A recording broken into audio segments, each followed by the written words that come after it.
Takulandirani ndipo ni nthawi ya zanyengo. Koma tiyambe ndi kuona chenjezo la Namondwe Fred yemwe akuyembekezeka madera mchigawo chakumwera loweruka lino. Zomwe zikutanthauza kuti chiopsezo chakusefukira kwa madzi komanso cha mphepo yowononga katundu monga nyumba chidzakhala chokwera m'madera a mchigawo chakumwerachi.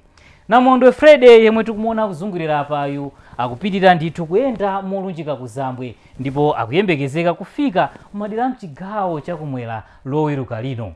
Mwatsatanetsatane zomwe tikuyembekezera ndi monga ngati lachisanu lino mvula kudzayamba kugwa madera mchigawo chakumwera komanso nyengo ya mphepo. Koma kuyambira loweruka lino ndipo pomwe tikuyembekezera nyengo ya mvula ya mvumbi komanso mvula ya mphamvu osayiwanso madzi osefukira ndi mphepo yowononga madera ambiri a mchigawo chakumwera monga ku Nsanje, ku Chikwawa, ku Phalombe komanso ku Blantyre. Ndiye anthu amene timakhala m'malo amene mmakonda kusefukira madzi chonde tiyendithawireni ku mtunda.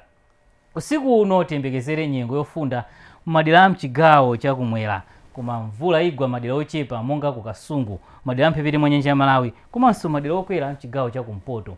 Mawa mitambo idzamba kuoneka madera ambiri a mzigawo zakumwera ndi pakati ndipo mvula idzakhala ikugwa madera mchigawo chakumpoto monga ku Chitipa komanso ku Mzuzu. Ndipo zazita pang'ono mawambanda kucha ku Blantyre komanso ku Lilongwe. Koma nyengo yofunda tiyembekezere madera amphepete mwa nyanja ya Malawi komanso madera mchigwa cha Mtsinje wa Shire monga ku Balaka.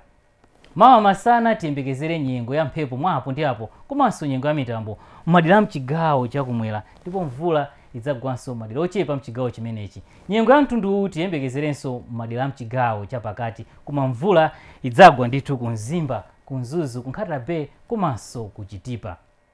Tikuyembekezera madigiri akatenthedwe kudzasika ndithu madera ena mchigawo chakumwera monga ku Blantyre kuneno komanso kumwaza. Kudzafunda ndithu ndi madigiri 25 ku Mzuzu koma nyengo yotentha tiyembekezere madera amphepete mwa nyanja ya Malawi.